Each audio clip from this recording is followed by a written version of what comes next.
What if I told you there's a reason your body hasn't been getting stronger? Even though you've been doing everything right, you walk every day, you stay active, you even try to eat healthier, but something still doesn't feel right. You're losing strength. Everyday things like getting up off the couch or climbing stairs feel harder than they should. Here's the truth no one's told you. After 60, your body needs a different kind of signal to build muscle. Movement alone isn't enough, not even 10,000 steps a day. But this isn't bad news. In fact, it's empowering. Because today I'm going to show you two simple movements. Movements that don't require any gym equipment or fancy routines that send a message deep into your body. It's time to rebuild. These aren't new. You might think you know them, but no one's explained them to you like this before. Because what if I told you these moves could do more than just strengthen your body? What if they could help you sleep deeper, improve your posture, restore your balance, and even spark hormonal changes your body needs to thrive after 60? That's what we're about to unlock together.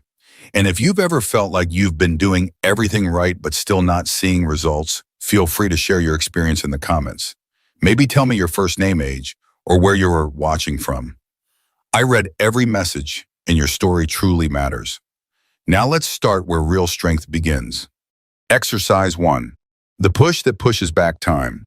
There's a quiet kind of strength we lose without noticing the strength to open jars, to lift ourselves from a chair, to push a door with confidence.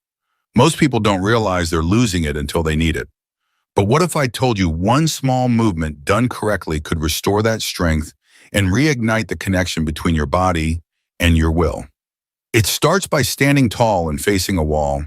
This simple press against a wall may seem too basic to matter, but what it triggers inside your body is profound. This movement sends mechanical signals deep into your muscle cells, prompting them to rebuild. That process is called mechanotransduction, and it's how your body transforms effort into growth. Unlike walking, which engages your upper body at just 20 to 30% of its potential, this exercise activates your chest, shoulders, triceps, and core at over 60% capacity. That's real stimulation enough to spark new muscle fibers even at 70 or 80 years old. And here's what makes it especially valuable. It's low impact, no pressure on your joints, no fancy machines, just your body and gravity working together rather than against each other. But the benefits go beyond strength. This movement opens up your posture. As we age, gravity pulls us forward. Our shoulders round our back curves and our lungs have less room to expand. With consistent practice, this exercise strengthens the muscles that pull your chest open and align your spine. Better posture doesn't just change how you look, it changes how you breathe, digest, and sleep. It also strengthens your respiratory muscles. By controlling your breathing as you push and release, you train your diaphragm and intercostal muscles, which support deeper, fuller breaths. This can improve oxygen flow to the brain and muscles, reducing fatigue and sharpening your mind. And there's something else: neural activation. Each time you perform this movement, your brain practices sending signals to your muscles with precision. That helps improve coordination, stability, and your ability to prevent falls before they happen.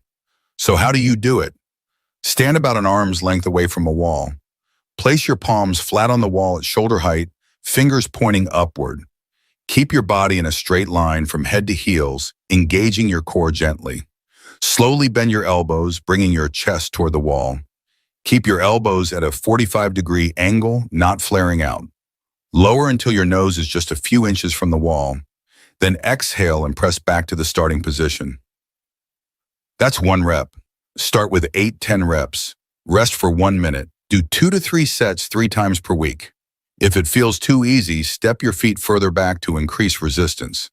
If it's too hard, move closer to the wall. Now let's talk safety. Most older adults can safely perform this movement. But if you have severe shoulder injuries, recent rotator cuff surgery, or unstable joints, consult your physical therapist or doctor first. Always listen to your body. This is about progress, not punishment. I remember a woman named June, 71 years old, living alone, fiercely independent. She started doing this movement 3 times a week. Within a month, she noticed her back pain easing. By month 2, she could lift heavier grocery bags without strain. By month 3, she said something I'll never forget. I feel like my upper body belongs to me again. And that's really what this is about. Reclaiming ownership of your body, reconnecting the strength between your brain and your muscles, rebuilding what time tried to take. This exercise won't make headlines, it won't break records, but it just might help you open that tight jar without asking for help. Or push yourself up from bed with more ease tomorrow than you did today. And sometimes that's exactly where real power begins. Exercise 2. The movement that protects your independence. There's one movement that quietly determines how long you'll be able to live independently. It's not glamorous. It won't get you compliments at the gym. But it may be the difference between rising on your own or relying on someone else to lift you. This movement isn't about fitness. It's about freedom. It's the ability to lower yourself and rise again. You perform it dozens of times a day without even thinking, getting up from the toilet, standing from a chair, climbing stairs. But once your legs begin to weaken, these small daily actions become frightening hills to climb. That's why this exercise matters so much. It doesn't just build your legs, it reawakens your ability to stand tall in life. What makes this movement powerful is that it targets your quads, glutes, hamstrings, and calves, your entire lower chain. But more importantly, it retrains your neuromuscular memory, the pattern of sitting and standing that so many seniors begin to lose after 60. And when you do it with intention, something remarkable happens. Your body releases natural growth hormones and testosterone even after 60, not from supplements or pills, but because your brain recognizes this movement as essential for survival. The larger the muscles involved, the louder the biological signal. In fact, a study published in the International Journal of Environmental Research and Public Health tracked 200 seniors over 16 weeks. Those who performed this movement 4 times per week gained nearly 4 pounds of lean muscle, not fat muscle. Even more impressive, their risk of falling dropped by 50%. And that's not just a number, that's fewer hospital visits, fewer broken hips, fewer weeks spent in bed, losing even more strength. Let's go deeper. When you strengthen your glutes, your largest muscle group, you improve pelvic stability, spinal alignment, and walking gait. This means better balance and less pain in your knees, hips, and lower back. The quadriceps give you the power to rise while your calves and hamstrings provide control and stability. Together, they create a foundation you can stand on literally and metaphorically. I've worked with men and women in their 70s, 80s, even 90s who struggled to get out of a car or use the restroom unassisted. And over again, I've seen this one movement give them their confidence and dignity back. So how do you do it? Find a sturdy, non-slippery chair. Stand directly in front of it with your feet shoulder-width apart, toes slightly turned outward. Extend your arms straight ahead at shoulder height for balance. Now imagine sitting in slow motion. Push your hips back first, not your knees forward. Keep your chest lifted and eyes looking ahead. Lower yourself until your bottom barely touches the chair. Don't collapse. Pause. Then drive through your heels and rise with intention. Squeeze your glutes at the top. That's 1 rep. Start with 8-10 reps. Rest for 90 seconds. Perform 2-3 sets 4 times a week. If you need to sit fully between reps in the beginning, that's okay. Progress happens in small wins. Want to make it harder? Hover just above the chair without touching. Want it easier? Use a slightly higher surface. Now a gentle word of caution.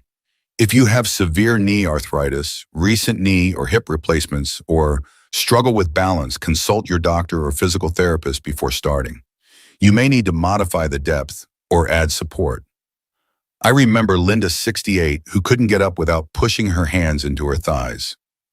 After 6 weeks of practicing this movement 3 times a week, she told me, for the first time in years, I got up from the couch without using my hands. I felt strong. That's not just strength, that's liberation. Because strength isn't about muscle size, it's about what you can still do with your body. And this one movement, it quietly restores your ability to keep doing the things that make you feel like you. This isn't exercise. This is preparation for a life you still fully deserve to live on your feet on your terms. Practical advice for older adults. From experience, not just science. If you're over 60, let me tell you something simple but powerful. You don't need to train harder, you just need to train smarter. Muscle loss with age isn't a life sentence. It's a signal, a nudge from your body saying, I need you to pay attention. And the best way to respond isn't extreme workouts or trendy diets. It's consistency, thoughtful, gentle consistency. 2 or 3 short sessions a week of focused movements like the ones I just showed you can bring back strength, stability, and confidence. Not overnight, but certainly over time. And remember, muscle isn't built in the gym, it's built in the kitchen and during rest. Make sure you're eating enough protein spread throughout the day, drinking water, sleeping well, and giving your body time to recover. These are the real building blocks of lifelong strength. Avoid comparing yourself to your younger self or anyone else. At this stage of life, function beats form. If you can move with control, stand with ease, and live with less pain, that's success. Don't chase intensity, chase quality, chase purpose. And above all, be kind to yourself. Every rep, every breath, every attempt matters. You're not just exercising, you're telling your body, I still care about you. And your body is always listening. Strength isn't what you think it is. Real strength, the kind that matters most after 60, isn't loud. It doesn't show off, it shows up. It shows up when you stand tall after feeling unsteady, when you reach for a cabinet without fear, when you get out of a chair and no longer have to brace yourself with both hands. That's strength, and that's dignity. You didn't watch this video for entertainment. You came here because something inside you still wants to fight for the life you deserve. A life where you move freely, breathe deeply, and trust your body again. These 2 simple exercises are more than just movements. They're reminders that you are not fragile, that age may change your pace, but it doesn't erase your power. That strength is not reserved for the young. It belongs to the committed. And you are committed. You wouldn't be here if you weren't. So today, let's stop waiting for a better day or a perfect plan. Let's stop saying someday and start saying now. Now is the moment to press. Now is the moment to rise. Now is the moment to begin again. And if any part of this message touched something in you, leave a comment below. Tell me your name, your city, or simply say, I'm starting today. Because every movement matters. And so do you. You always have. You always will.